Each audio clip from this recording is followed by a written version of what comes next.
So since then you have to deal with progressive Christianity, which, as you said, is opposed to historical Christianity. Yes. Well, could you explain these concepts and tell us how to know which one is prioritized over another in a church? Yeah, so that's a good question because when I was going through this time of doubt, I noticed that a lot of my friends were walking away from the whatever version of Christianity it was that they grew up with. So some of them had grown up in really hyper legalistic environments. Others had encountered spiritual abuse. Others had problems with reconciling the fact that their prayers weren't being answered. And so I looked at that and I realized, okay, so my friends are walking away from Christianity, but it might not actually be the real thing they're walking away from. And so in my journey, I wanted to discover what is the actual definition of Christianity, what defines it, what has made it unique in the world for 2,000 years. And I purposed in my heart that if I was going to walk away from Christianity, I wanted to make sure that I was rejecting the real thing and not just some kind of false version that I might have been taught as a child.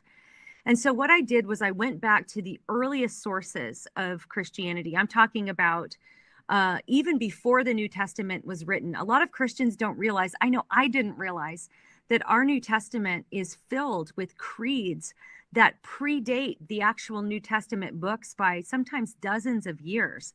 And so I went back to those early creeds. I went back to Jesus and the apostles and the early church fathers.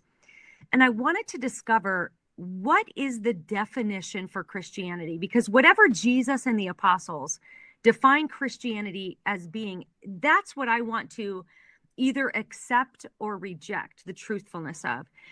And so in doing that, I discovered that the gospel that I was actually given as a child was the real gospel. This is the definition of Christianity that goes back to the earliest sources. Now, of course, there were some additions and some maybe some doctrines, some secondary or tertiary doctrines that we could all agree to disagree about. But that core, the bones of Christianity, goes back to this gospel. And I think the best way to look at it would be to look at what is possibly and arguably the earliest creed in Christianity, which we can discover from 1 Corinthians 15. And this is where Paul is recording a creed that goes back to, even according to very skeptical scholars, atheist scholars, this goes back to within 3 to 7 years of Jesus' death. And in 1 Corinthians 15, we find this creed that says that Jesus died for our sins. So there was a divine reason Jesus died. He wasn't just crucified to appease this angry mob that was mad at him for speaking truth to power. There was actually a divine reason. He laid his life down to solve this sin problem that we have.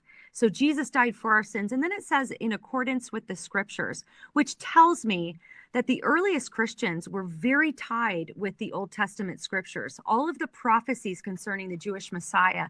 This is something that the earliest Christians took very seriously. The creed goes on to say that what was most important for Christians to believe is that Jesus was buried and that he was resurrected on the third day. And then again, it says, in accordance with the scriptures. So twice in this creed, we have this theme of this high view of the scriptures, this dependence on the Old Testament prophecies about the Messiah. And this is what Jesus was fulfilling, that he died on the cross for our sins, that he was buried, and that he was raised from the dead. These are core essentials of the Christian gospel that we really don't have the option of changing or kind of refashioning to fit modern culture. Because if we do that, it's really no longer Christianity. And of course, there are things that Christians have disagreed about for 2,000 years. There's all kinds of different denominations that represent these disagreements. But this core gospel, this is Christianity. And we really just don't have the option to change that.